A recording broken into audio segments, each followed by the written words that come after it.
It is our privilege to introduce Dr. Satyan Jha sir, a highly accomplished professional working at the intersection of clinical psychology, transcultural psychiatry, and French literary research in Paris.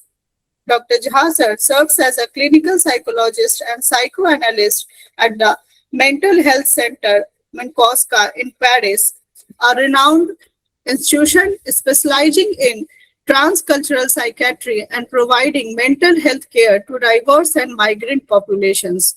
Alongside his clinical practice, he is actively engaged in academic research and is a member of the Center for Research on 20th Century French Literature at Sorbonne University, one of France's most prestigious research institutions. We are delighted to have Dr. Satyan Jha sir with us today. Today he is going to address us on the topic Mithila Art in Malraux's Extra-Occidental Framework. Please join me in welcoming Dr. Satyan Jha sir. Sir, please come and share your valuable insights. Over to you, sir. सभी को मेरा नमस्कार. Okay, so let us start then. So thank you for inviting me for this presentation. I chose specifically this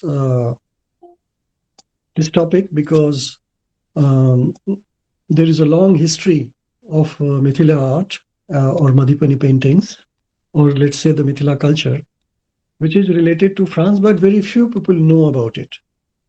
I myself discovered it when I started my PhD on André Malraux. So I'll be introducing him and his work first, and then we'll move on to the connection that he had with the Mithila art or the Madhubani paintings or the culture of Mithila.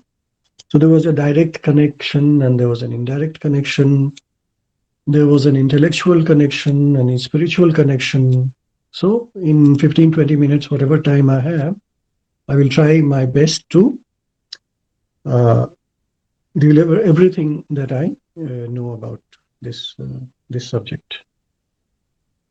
So what is specific about Malraux is, as you can see, I have chosen a picture of him in front of the Maheshamurti, which is in the Elephanta Caves. So this is the page, the first page or the title page of a book that was published by the French embassy in the 1990s. That was when it was first of its kind.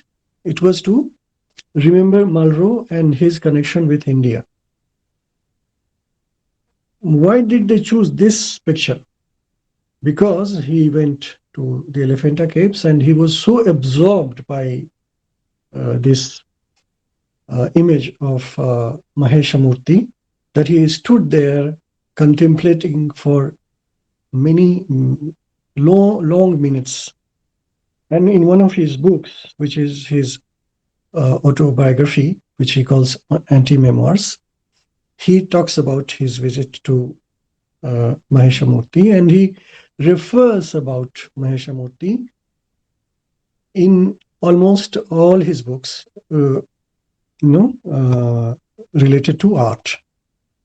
Now, his style of writing was very different from whatever existed or pre-existed him. So he was also known for his style of writing, which was not descriptive writing. It was very poetic, but at the same time, he used to, bring out the essential or the essence of whatever he wanted to say in very few poetic words.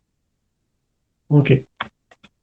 So, considering the connection that he had with the adhyatmic aspect of it, the spiritual aspect of it, and rather use adhyatmic because it has a specific meaning, because it has to do with some personal experience.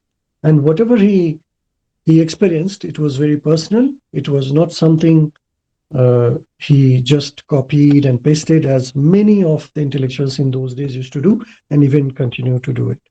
So whatever he wrote, it was his personal experience, and he brought something new to the existing knowledge. And this is where we join the Indian knowledge system, which is based on personal experience. So you can have the bookish knowledge, but what is important is uh, the personal aspect, the personal experience. As even Shankar said, you must, verify the knowledge through your personal experience. So all this metamorphosis that he proposed about art and beyond, he said it in an interview, in a film, which was basically made around him and his works, which was called the Metamorphosis of the View, Les Métamorphoses du Regard. So he said that every great religious artist, and I'm saying great religious artist because the common folk who painted or still paint the Mithila paintings, they do, refer to the spiritual knowledge or the spiritual beliefs. Of course, nowadays it has shifted. Now they also paint commonplace things, like trains and buildings, etc. But in those days, it was specifically about the images from Ramayana and the other deities of our cultural system, or our religious or spiritual system. So he says that every great religious artist recreates forms according to their beliefs, in other words, according to their highest values. So what he means here is highest spiritual values. So I had organized an international colloquium on Malraux and India with my PhD guide, who is also an expert on Malraux. And so this was only one of its kind in 2018. So that is why I have put it there. So Malraux, now, of course, it is very important to introduce Malraux because maybe some of you know him, but most of you may not know him because he is, although we can't say that he's not well known, he is well known, but in only certain spheres. Not everybody knows about Malraux, his life, his connection with India. So, of course, I'll keep linking whatever I say to our topic, which is Indian knowledge system and the Mithila connection.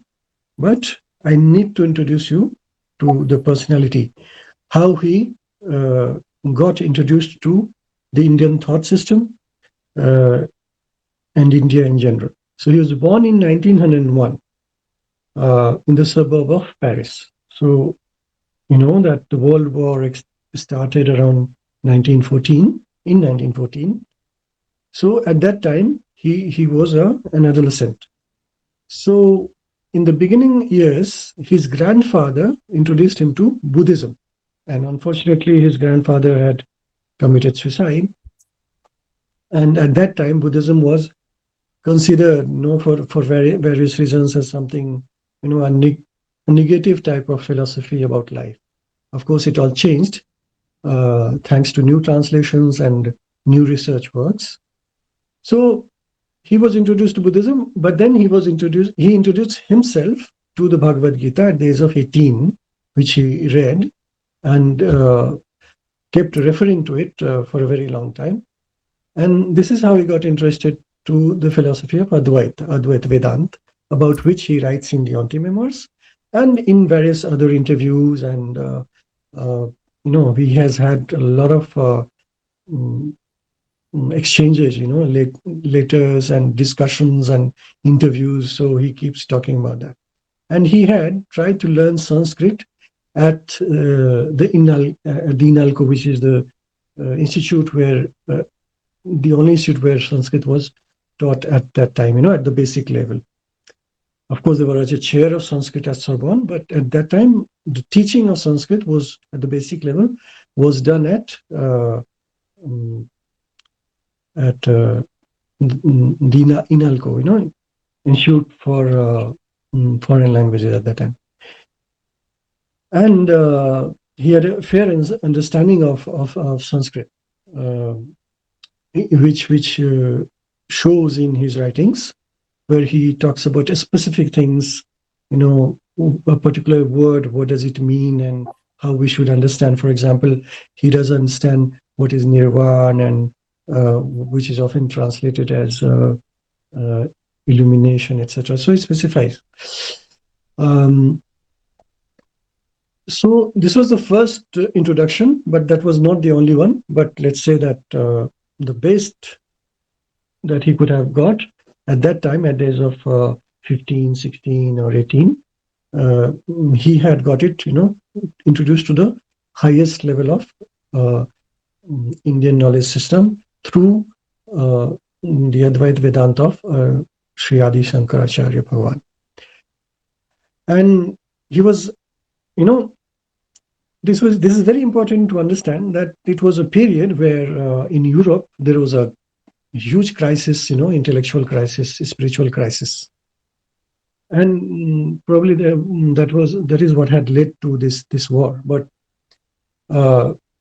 he was witness to the First World War, and it had impacted his young mind as an adolescent. At the same time, he was refused admission to the prestigious high school of that time. It still is still a prestigious one, but not the most.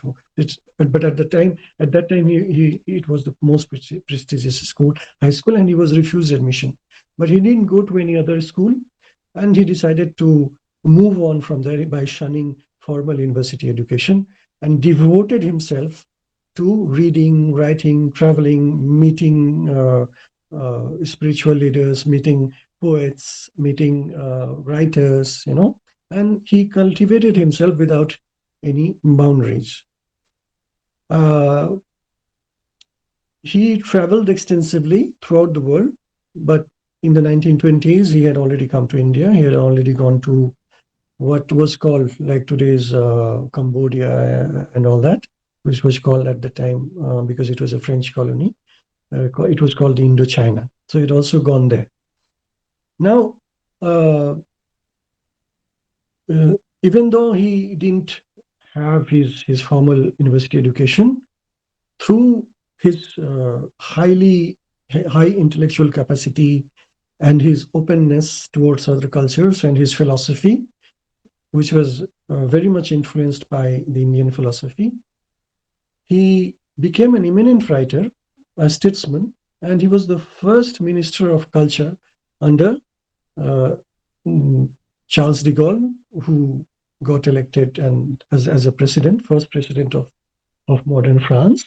And he shaped, Charles de Gaulle, as we know, he shaped modern France as we know today.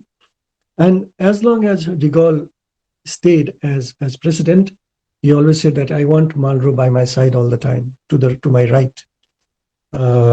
And he was the culture minister. And the Ministry of Culture was created for Malraux, because he was not a politician, but he remained the Minister of Culture from 1954 to 1969, in fact. I have written 68, but actually 69.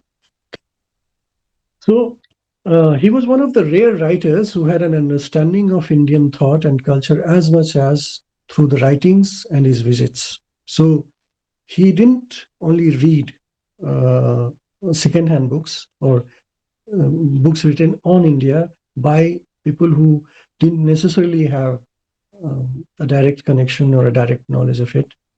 So he was one of the rare ones. Like, for example, if I say in those days, Romain Rolland, Romain Rolland is known to be a great admirer of India, of Gandhi, of Vivekananda and Ramakrishna Paramahans. And he had received Tagore in France, and he had received Vivekananda in France and in Switzerland. And he was one of the most well-known writers of that time. He himself, used to admire Malraux as a young Malraux. but he had never visited India. So whatever he had read, it was through second-hand readings. But Malraux was one of the first or the rare ones who was dynamic, who was young, and he was reading direct text, from and he also visited India several times, and he met a lot of people. So he visited India 4 to 5 times as a young traveler in the 1920s, and he continued in the 40s, 50s, 60s, and 70s. In the 70s was his last visit, and in the 60s and 70s he visited as a statesman because he was also the minister. He understood the ancient Indias because he had read ancient texts, but as well as the aspirations of a young India to become a modern nation. So he was not a biased, he didn't have a biased vision of India. He was very close to what India was and what India is. And we know that many sociologists, anthropologists didn't understand that because they studied the Indian society through a specific points of view, and they were wrong in their perceptions, and whatever they wrote was rewritten again and again because it wouldn't really reflect the real India or the modern India. So we in India, we live the ancient culture, which is also the modern culture, and at the same time we there is no schism, there is no separation. We can go to a 1,000-year-old temple or a 2,000-year-old temple, and we can also build new temples. So this is what he was. That is why he was so different from others. So he visited, as you saw, the Elephanta Caves, Maheshamurti, and he particularly liked the Madurai temple. He also liked very much Khajuraho, and he had a specific connection with Kailash of Ellora, the Ellora caves. And he also visited the Bakranangal Dam, and as a minister, he asked Nehru, please take me to show me the modern India, what work you're doing. So he writes about those things also. And he was accompanied by Raja Rao at that time. I'll talk about it later. And he was awarded by India. He was awarded the Nehru Peace Prize, and he was also the recipient of Dr. Honoris Causa, which is the honorary doctorate from Kashi Sanskrit Vishwavidyalaya, if I'm not mistaken, and where he was welcomed by Dr. Subhadra Jha. I'll be talking about him a little later. So, what were his direct and indirect sources on India, on Indian philosophy, on Indian culture? He read extensively and chose his readings carefully. So, for example, Max Muller, he doesn't mention, although he was very popular. He was very much translated into French, English, and other languages, but he just doesn't mention Max Muller at all. He read the important texts, translated, of course, because he had little knowledge of Sanskrit, and but his research was so specific at that time. Even at that time, there was no internet, nothing, but he knew the right people. He knew the genuine experts. I don't know if you know Heinrich Zimmer. He has written volumes on Indian civilization and Indian culture. I have read it in original, and I can tell you, to date, I don't find anybody else who can understand the Indian symbolism as well as Zimmer. Silva Levy was he went to Chicago University. He wrote in English, by the way. His book was translated by Louis Renou, who was a French Indologist, and Sylvain Lévy was also a French Indologist, and they were different from the English ones. So Malraux, specifically read these people, and he was friends with Raja Rao, I don't know. Of course, those who are in the English department must be knowing him.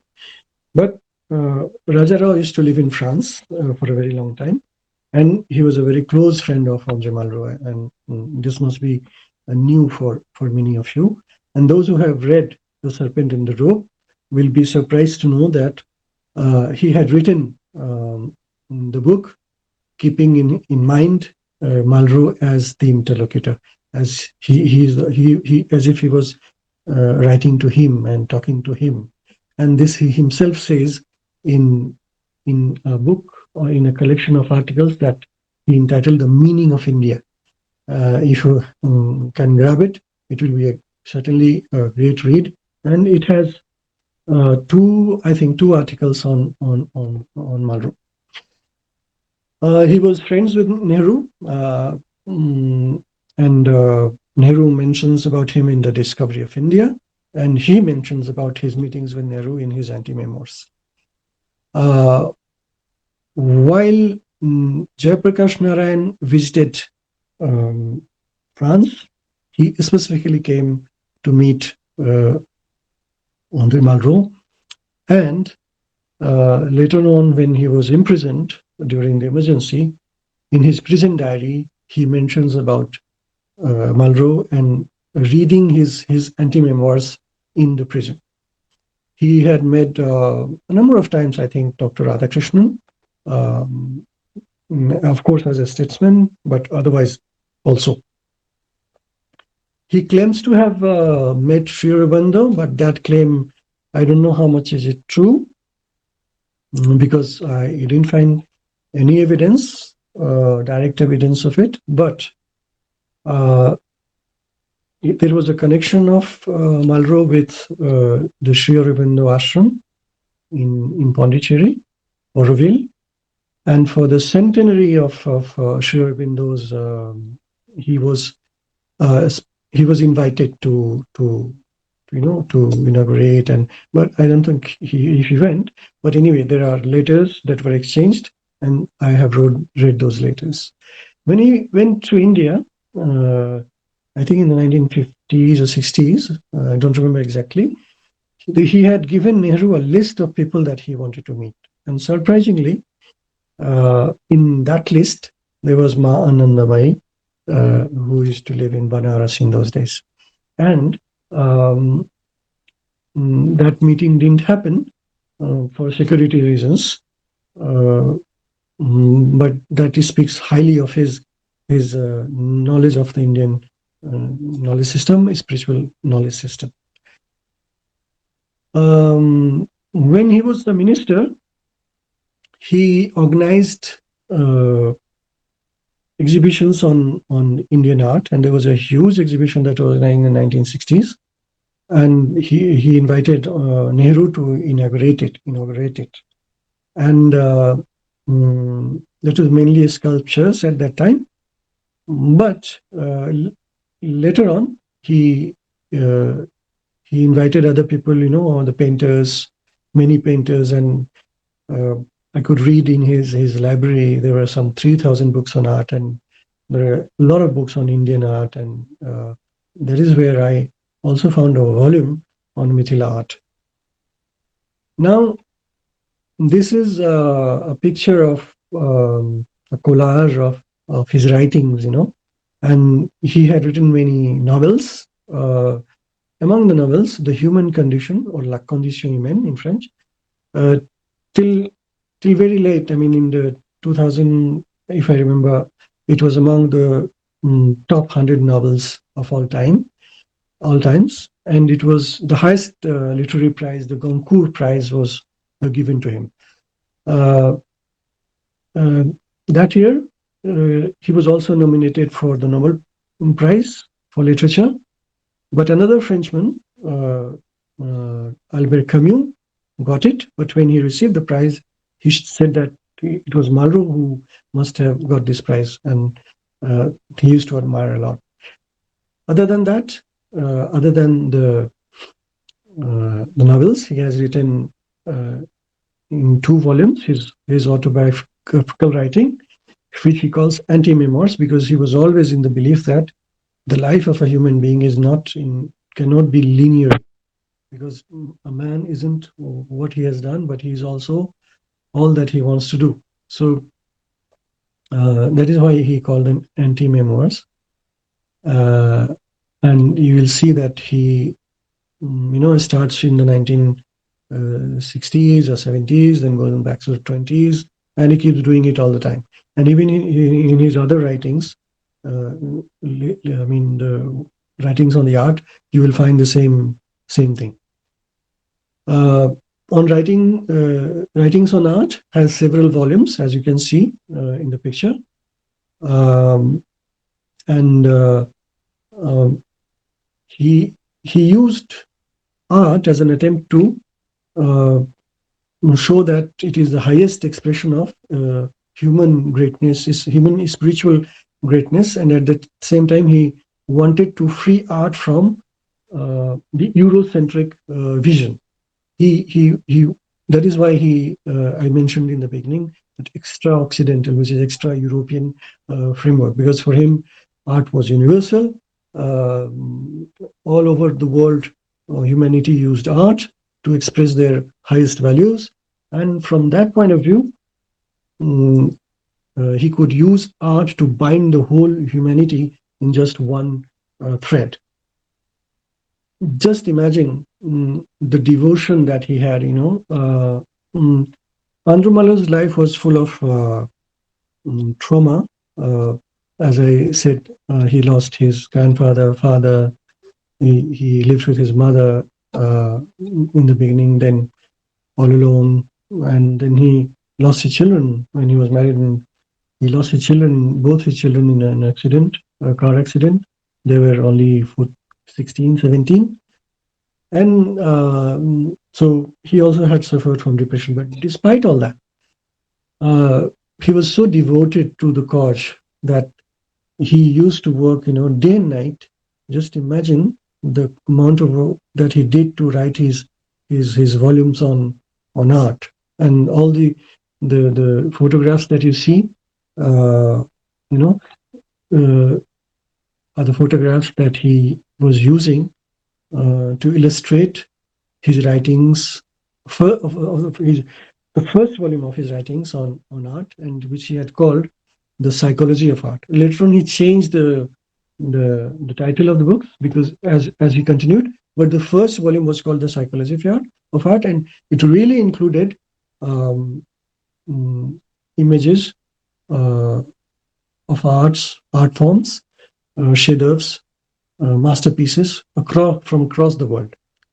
Now we come to the notion of Mithila art and Malraux. So the notion of the extra-occidental art occupies a central place in the thought of André Malraux, especially in Le Musée Imaginaire. So musée is museum, imaginaire is imaginary museum. But it was translated into English. If you look for the book in English, you will find it as a museum without walls. So it doesn't simply refer to non-Western art, but to a radical reconfiguration of how artistic value is perceived once works are detached from their original cultural, ritual, or functional contexts and reinserted into a global comparative visual field. This is what he did, as you saw the picture. So this is what he tried to do, by comparing, works of art from all over the world side by side. So it was in Malraux's extra-occidental framework was not merely to include non-Western art; it reorders the hierarchy of artistic value. So it was not simply, like something like he was an anti-colonialist. So he was anti-colonial. So he really was, when he was a young Malraux in his 20s, he had worked against the colonial government at that time, and he had brought also a magazine which was called The Enchained Indochina, just to tell how he was against this uh, colonialism thing. But this one was not that. He went far beyond that. It was really something very spiritual, and his values were very humanistic. But how do you bring the whole of humanity in one thread together through music? He tried, but he finally decided it should be art, and that is why he was very open to each and everything. And as we read his works, he just makes us travel uh, through civilizations and through different worlds, and really shows us the essence of all these arts, and the essence behind is something very adhyatmic, very spiritual. So in this sense, Mithila art enters a space where it is no longer just as folk or primitive. So if you remember, we talk about folk art, we talk about primitive art. So for example, the anything that used to come from Africa, it was named primitive art. So if you look for books on African art, you will always see that it will be under the volume primitive arts. Uh, it participates in a universal dialogue of forms where stylistic features gain formal autonomy. So he just liberates, art from these biases that existed before, and it resonates with Malraux's broader rehabilitation of non-Western forms, which he sees not as precursors to Western art, but as parallel inventions of form. So see how anti-colonial he was. Even in this, when he says that Mithila art is something which exists from thousands of years, so you just can't look at Mithila art from the eyes of Renaissance, 17th century, 16th century philosophy of art. So, how did he get access to Mithila art? Because whenever he came to India, and nothing had been written earlier in French um, on Mithila art, in the 1930s, 40s, 50s, whatever was written was in English, and Malraux used to read his books in English, sorry, in French, although he could speak English, but I didn't find any book in his library in English. Of course, there were books, but there were books on arts and volumes where he used to take the images, not the text. So we know about Miller in the early maybe 30s or 40s. He had discovered Mithila art, and he had written Archer Miller. I'm talking about. Most of you must be aware of him. So I'm not talking about him. I'm talking about Malraux. So he was not aware of that. So in the 1950s, Subhadra Jha, he was an eminent Sanskrit scholar.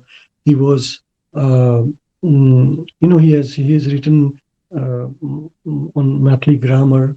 The first time I knew about Subhadra Jha, it was in the JNU library when I was going through the, I used to roam around in the library as a young 17, 18-year-old.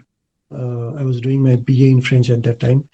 And I just stumbled upon his book on Mathili grammar, and I read the whole book. It was so well written, and I learned so much about the Mathili language from him. He was such a great scholar. So he had come on scholarship in the 1950s to Paris, and while doing my research on Malraux, I in the Museum of Asian Arts, which is the Musée Guimet, I was looking at the diary, there was a register, and I saw that Subhadra Jha had come those days to do his research there in the 1950s. And he had signed the entries when he had come. So if anybody says that he just went to, no, he did serious research, and there was the address. I also stayed in the same city university where he was staying. So all it's on record that he was there, and he used to speak very good French. And he had met Malraux at that time, and Malraux had become his guardian in Paris. And who told me this? Of course, not Subhadra Jha, but his son, Bhaskar Jha, who was professor of French and later on, I think, became ambassador uh, of Madagascar and some other country as well. So during interaction or interview with Bhaskar Jha, he told me about his father. And when Malraux got this doctor honoris causa, honorable doctorate of, from the Kashi Sanskrit Vishwavidyalaya, there was a huge, just imagine Malraux coming to Banaras and the university, and just imagine the atmosphere. And at that time, there was, when this felicitation ceremony was going on, Malraux's speech was going on, other people's speech were going on. There were simultaneous translations in 4 or 5 languages. People speaking in Sanskrit, in Hindi, in English, in French, And Subhadra Jha was the one who was translating for Malraux directly into French, from Sanskrit, from English, from Hindi, etc. So just imagine the atmosphere. So he was the first one who introduced the Mithila art or the Mithila culture to Malraux in the 1950s. There are some other scholars who have worked on this topic, but they do not know about this. So they say that it was Indira Gandhi in 1973 when Malraux came to Delhi, that she gifted, and of course there is a picture of her gifting Mithila paintings to Malraux. That is true. She was a prime minister of that time, but she also knew Malraux as her father's friend. So Malraux knew the young Indira Gandhi as well. So there was a very special connection, and with the Mithila art. And in his writings, Mithila art does found a mention, in the volumes that you saw. The last volume, which he calls the supernatural, not in the sense of supernatural beliefs, but something which is beyond, which is spiritual. In that part, he mentions about Mithila art, and so it goes to show how he valued this form of art, and specifically because of the symbolism that we use in the Madhubani paintings. And he was very much, I would say, sensitive to the symbolic part of art, and the work that he had first read, line by line, I could see the book, and he had used it was in such a state, that book, which was on the symbolism of in Indian art by Henry Zima. If you can get hold of the book, you will just enjoy it. He is such a great scholar, Henry Zima. So just to tell you that he was so much deeper into it, and also he used to say that symbol is something which nothing else can express, because a symbol can contain a whole world in itself. So this is a letter of Malraux, who, now there was a hippie guy. He the hippie movement in the 60s, 70s was very popular. And so Yves Vico, a Frenchman, he was a hippie, and he used to travel across the world. And he had gone to Kathmandu, and from there he had gone to the Mithila region, and he discovered the Mithila art. But there were other people. There was one German lady. There was a group of hippie people who had gone there. So he came back again to Mithila, Yves Vico, with a photographer. And very thankfully, that photographer, I had the chance to meet, I spent time with him, he had become my friend, he used to live in Paris, in the heart of Paris, and I think he's no more. But he still organizes conferences around, India and Indian art. So there's another lady who is doing her research. I don't know if she published it, but she was doing her research on Mithila art. Uh, and so that's the contemporary one. And I'll talk about it towards the end. So in this letter, which is written in French, Malraux Malraux thanks Yves Beko for sending him this catalog of his exhibition in 1974 or something. So this the photograph that you see is the catalog of the exhibition of Yves Beko, and you will also see that he had organized an exhibition elsewhere. It is from the archives, actually. And so around the same time, there were artists who were called from Mithila, and French radio had brought out this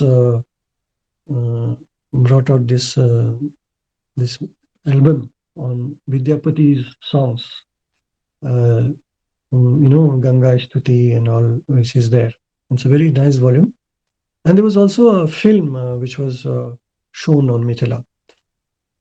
So